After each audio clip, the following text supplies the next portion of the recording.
ನಮಸ್ಕಾರ. ನನ್ನ ಹೆಸರು ಅಜಿತ್ ದಿವಾಕರ್ ಅಂತ. ನಾನು ಒಂದು ಟಾಪಿಕ್ ಬಗ್ಗೆ ಮಾತಾಡೋಣ ಅಂತೀನಿ. Love marriage are arranged marriage. Of course it is A sensitive issue, ಸೂಕ್ಷ್ಮವಾದ ವಿಷಯ. ಆದ್ರೂ ಈ ವಿಷಯದ ಬಗ್ಗೆ ಒಂದು ನಿಮಿಷ ಅಥವಾ 2 ನಿಮಿಷ ನಾನು ಮಾತಾಡೋಣ ಅಂತ ಅಂದ್ಕೊಂಡಿದ್ದೀನಿ. ಇನ್ನೂ ಜಾಸ್ತಿನೂ ಆಗ್ಬೋದು. I will try my best. So ನನಗೇನು ಅನಿಸುತ್ತೆ ಅಂದರೆ, arranged marriage of course it is a business. ಒಂದು ರೀತಿಯಲ್ಲಿ ಹುಡುಗನ ಕಡೆ ಪ್ರಾಪರ್ಟೀಸು ಎಲ್ಲ ಗೊತ್ತಾಗಿರುತ್ತೆ, ಹೇಳಬೇಕಾಗತ್ತೆ. ಮತ್ತು ಜೊತೆಗೆ they also need to reveal ಎಷ್ಟು ಸ್ಯಾಲ್ರಿ ಬರ್ತಿದೆ, ಅದೆಲ್ಲ ಟೋಟಲಾಗಿ ರಿವೀಲ್ ಮಾಡಬೇಕಾಗತ್ತೆ. ಸೊ ಮತ್ತು ಹುಡುಗಿ ಕಡೆಯಿಂದಲೂ ಸ್ವಲ್ಪ ಏನೋ ವರದಕ್ಷಿಣೆ ಅನ್ನೋದೆಲ್ಲ, ಆ ಒಂದು ಡೌರಿ ಸಿಸ್ಟಮ್ ಎಲ್ಲ ನಿಂತಿದ್ರೂ ಇವಾಗ್ಲೂ ಸಾಕಷ್ಟು ಜನ ಆಗೋ ಮದುವೆ ಹುಡುಗಿ ಮನೆ ಕಡೆಯಿಂದ ದುಡ್ಡಿನ ರೀತಿ ಇಸ್ಕೊಂಡೇ ಇದ್ರೂ ಫ್ರಿಜ್ಜು, ಕಾರು ಆ ರೀತಿಯಲ್ಲಿ ಅಟ್ಲೀಸ್ಟ್ ಇಸ್ಕೊಳ್ತಾರೆ. So it's mainly uh business ಅಂತ ಹೇಳ್ಬೋದು. ಇನ್ನು ಲವ್ ಮ್ಯಾರೇಜು ಕಾರ್ಮಿಕ್ ಆಗುತ್ತೆ. ಅಂದರೆ ಅದು ಡೆಫಿನೆಟ್ಲಿ ಅದು ಇಟ್ಸ್ ಗಾಡ್ ಮೇಡ್ ಅಂತಾರೆ ಅನ್ನೋದು ನಿಜ. ಆದರೆ ಲವ್ ಮ್ಯಾರೇಜಸ್ ಅಲ್ಲಿ 2 ಥರ ಇರುತ್ತೆ. ಒಂದು ಅಪ್ಪ ಅಮ್ಮನ ಪರ್ಮಿಷನ್ ತೊಗೊಂಡಾಗೋದು ಲವ್ ಮ್ಯಾರೇಜಲ್ಲೂ, ಅಥವಾ ಓಡೋಗಾಗೋದು, ಸೀಕ್ರೆಟಾಗಿ ಆಗ್ಬಿಟ್ಟು ಆಮೇಲೆ ಬಂದು ಹೇಳೋದು. ಈ ಥರದ್ರಲ್ಲಿ ನಾನು ಒಂದು ಮಾತು ಏನು ಹೇಳೋಕ್ಕೆ ಇಷ್ಟಪಡ್ತೀನಿ ಅಂದರೆ, ಲವ್ ಮ್ಯಾರೇಜ್ ಆಗೋದು ತಪ್ಪಲ್ಲ, ಲವ್ ಮಾಡೋದು ತಪ್ಪಲ್ಲ ಅನ್ನೋದಂತೂ ನಾನು ಹೇಳ್ತೀನಿ.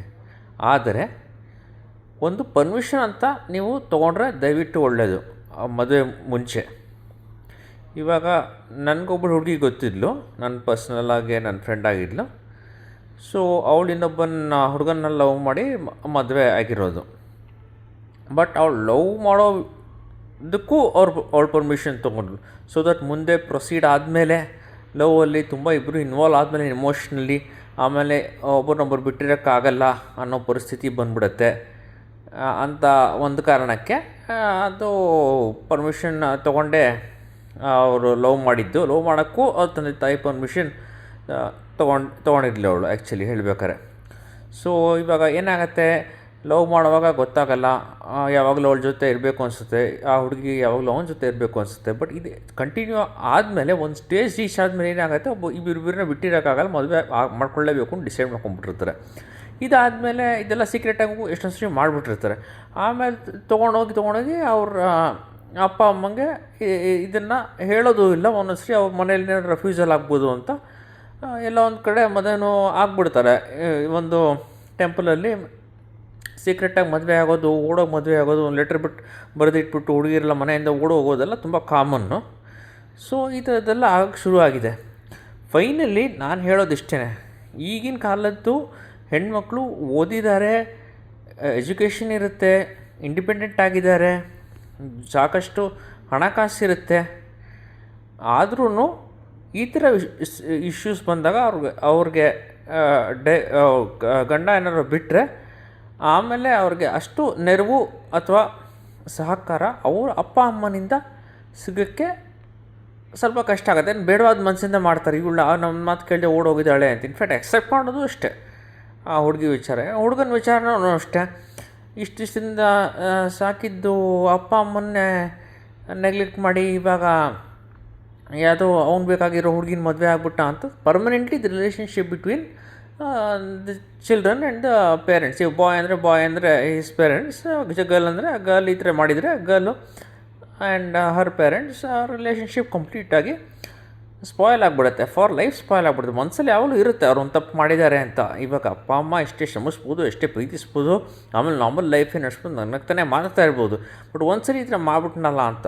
ಈ ಉದಾಹರಣೆ ಹೇಳ್ಬೇಕಾದ್ರೆ ನಮ್ಮ ಫ್ಯಾಮ್ಲಿಯಲ್ಲಿ ಒಂದು ಈ ಥರ ಆಗಿತ್ತು, ಇಲ್ಲ ಅಂತಲ್ಲ. ಬಟ್ ಆ ವಿಷಯ ಎಷ್ಟು ನೋವಾಗಿತ್ತು ಆ ನಮ್ಮ ರಿಲೇಟಿವ್ ಸರ್ಕಲಲ್ಲಾಗಿದ್ದು. ಅವ್ರ ತಾಯಿಗೆ ಎಷ್ಟು ನೋವಾಗಿತ್ತು, ಎಷ್ಟು ದಿವಸ ಮನಸ್ಸಲ್ಲಿ ಇಟ್ಕೊಂಡಿದ್ರು ಅಂದರೆ, ಅವರು ಸಾಯೋವರೆಗೂ ಕೊನೆ ತನಕ ಹೇಳ್ತಿದ್ದಿದ್ದು ಅವ್ರು ಮನಸ್ಸಲ್ಲಿ ಇದ್ದಿದ್ದು ದುಃಖ ಅದು ಒಂದೇ. ಈ ಥರ ಅವ್ರ ಮಗಳು ಓಡೋಗಿ ಮದುವೆ ಆಗಿರೋದು ಅಂತ. ಮತ್ತು ಅವರು ಒಂದು ಹುಡುಗನ ನೋಡಿದ್ರು, ಒಳ್ಳೆ ಪ್ರಾಪರ್ಟಿ ಇರೋನು ಮತ್ತು ನೋಡೋಕ್ಕೂ ಚೆನ್ನಾಗಿರೋನು. ಬಟ್ ಈ ಥರ ಆ ಹುಡುಗಿ ಅವ್ರ ಮಗಳಾದ್ದು ಲವಲ್ಲಿ ಬಿದ್ದು ಈ ಥರ ಓಡೋಗ್ಬಿಟ್ಲು. ಆಮೇಲೆ ಮದುವೆ ಆಗಿದ್ಮೇಲೆ ಗೊತ್ತಾಗಿದ್ದು ಈ ಥರ ಆಗಿದೆ ಮದುವೆ ಅಂತ. The one try to find but actually she was absconding. So ಈ ಥರ ಎಲ್ಲ ಆದಾಗ ಏನಾಗುತ್ತೆ ಅಂತಂದರೆ ಎಷ್ಟೇ ದಿನ ಆದಮೇಲೂ ಅದೊಂದು ಸ್ಕಾರ್ ಉಳಿದ್ಬಿಡುತ್ತೆ. ನೆಕ್ಸ್ಟ್ ಇವಾಗ ಅವ್ರ ಮಕ್ಕಳು ಮದುವೆ ಅಂತ ಬಂದಾಗ ದೇ ಕಾಂಟ್ ಅಡ್ವೈಸ್. ಇವಾಗ ನಾವು ಲವ್ ಮ್ಯಾರೇಜು ಓಡೋಗಿ ಮಾಡಿರೋದು ಅಥವಾ ಅಪ್ಪ ಅಮ್ಮ ಪರ್ಮಿಷನ್ ಕೇಳದೆ ಮಾಡಿರೋದು ಎಲ್ಲ ಬಂದಾಗ ನಿಂದೆ ಹೆಂಗೆ ಮತ್ತು ಇನ್ನು ನನಗೆ ನೆಳಕ್ಕೆ ಬರ್ತೀಯ ಅಂತ ಮಕ್ಳು ಕೇಳ್ತಾರೆ, ಖಂಡಿತ ಕೇಳ್ತಾರೆ, ಕೇಳದೇ ಇರೋಲ್ಲ. ಸೊ ಅವರು ಮತ್ತೆ they follow the same route. In fact ನಾವು ಪೇರೆಂಟ್ಸ್ ಆಗಿ ನನ್ನ ಮಕ್ಕಳು ನಾವೇ ಲೈಫಲ್ಲಿ ಈ ಥರ ಎಲ್ಲ ಅಪ್ಸೆಟ್ಸ್ಗಳು ಮಾಡಿಕೊಂಡ್ರೆ ನಾವು ಪೇರೆಂಟ್ಸ್ ಆಗಿ ನಾವು ಮಕ್ಕಳಿಗೆ ಅಡ್ವೈಸು ಮಾಡೋಕ್ಕಾಗಲ್ಲ. ನೀನು ಮಾಡಬೇಡ, ನಾನು ನೋಡಿದ್ದು ಹುಡುಗನ್ನೇ ಮದುವೆ ಆಗೋ, ನಾನು ನೋಡಿದ ಹುಡುಗಿನೇ ಮದುವೆ ಆಗೋ ಅಂತ ಹೇಳೋಕ್ಕೆ ತುಂಬ ಕಷ್ಟ ಆಗಿಬಿಡುತ್ತೆ. Parents be role models they themselves fail ಆಗಲ್ಲ. ಬಟ್ ಆದರೆ ಅರೇಂಜ್ ಮ್ಯಾರೇಜು ಬಿಸ್ನೆಸ್ ಅಂತ ಹೇಳಿದ್ದೆ. ಬಟ್ ಬಿಸ್ನೆಸ್ ಅನ್ನೋ ಮಾತ್ರಕ್ಕೆ ಅದು ಆಲ್ವೇಸ್ ಬಿಸ್ನೆಸ್ ಆಗಬೇಕಾಗಿಲ್ಲ.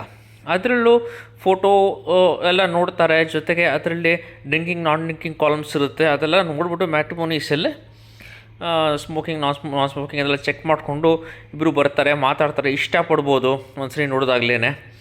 ಆಮೇಲೆ ಎಂಗೇಜ್ಮೆಂಟ್ ಅಂತೆಲ್ಲ ಆಗಿ ಮುಂದೆ may decide to marry. That's also although it's in a way business like, but it's safer definitely in the long run.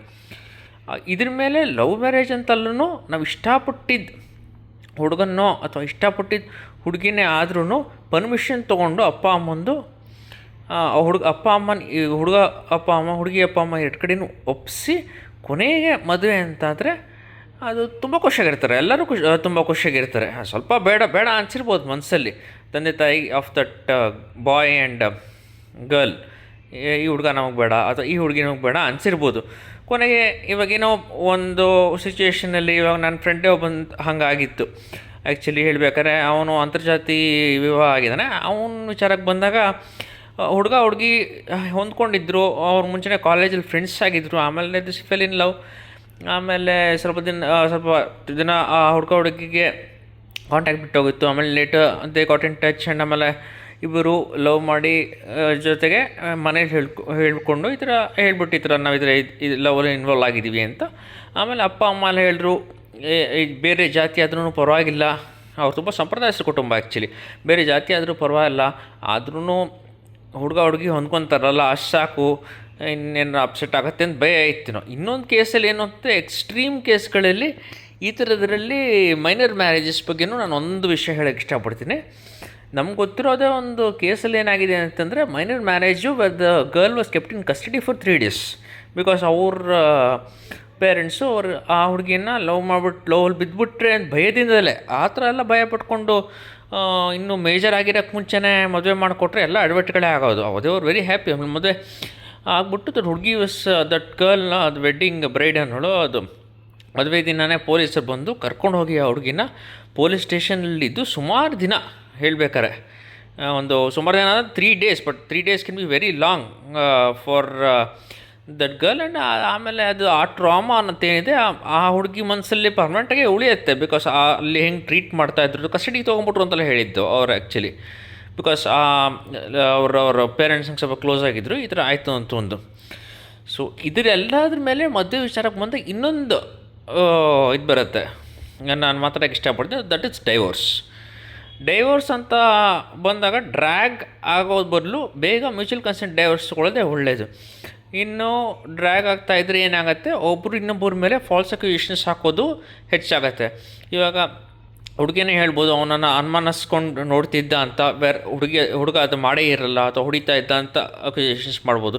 ಲಾಯರೆಲ್ಲ ಹೇಳ್ತಾರೆ ಸಾಮಾನ್ಯವಾಗಿ, ಡೈವೋರ್ಸ್ ಲಾಯರ್ಸು ಈ ಥರ ಒಂದು ಇನ್ನೊಂದು ಸುಳ್ಳು ಹೇಳಿ ಅಂತ ಹೇಳ್ತಾರೆ ಹುಡುಗರು ಇನ್ನೇನೋ ರೀತಿಯಲ್ಲಿ ಆ ಹುಡುಗಿ ಎಕ್ಸ್ಟ್ರಾ ಮ್ಯಾರಿಟಲ್ ಅಫೇರ್ ಇನ್ವಾಲ್ವ್ ಆಗಿಲ್ಲ ಅಂತ ಏನೋ ಅಂತ ಹೇಳಿ ಈ ಥರದ್ದೆಲ್ಲ ಸಿಚುಯೇಷನ್ಸು ಆ ಕೋರ್ಟ್ಸ್, ಇದು ಫ್ಯಾಮಿಲಿ ಕೋರ್ಟ್ಸ್ ಮೊದಲೇ ಜಾಮ್ ಪ್ಯಾಕ್ಟು ಅದೆಲ್ಲ ಆಗಿ ಜೊತೆಗೆ ಆ ಟ್ರಾಮಾನು. ಬಿಕಾಸ್ ಆದಮೇಲೆ ಎಷ್ಟು ದಿವಸ ಉಳಿಯುತ್ತೆ ಆ ಟ್ರಾಮಾ ಮನಸ್ಸಲ್ಲಿ ಅನ್ನೋದು ನಾವು ನೋಡ್ಕೋಬೇಕು. ಏನೇ ಆಗೋದ್ರೂ ಫರ್ಗೆಟ್ ದ ಪಾಸ್ಟ್ ಅಂತ ಹೇಳೋಕ್ಕಾಗಲ್ಲ. ಸ್ವಾಮಿ ವಿವೇಕಾನಂದರು ಹೇಳಿದ್ದಾರೆ forget the past good or bad ಅಂತ ಹೇಳಿದ್ದಾರೆ.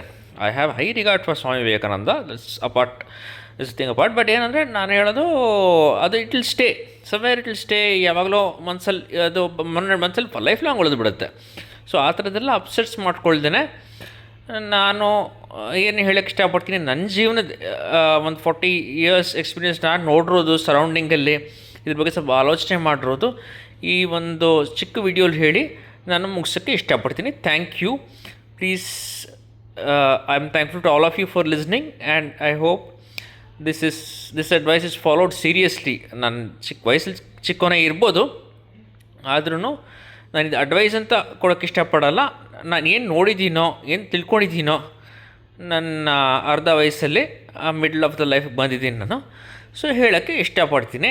Please do not run away and get married.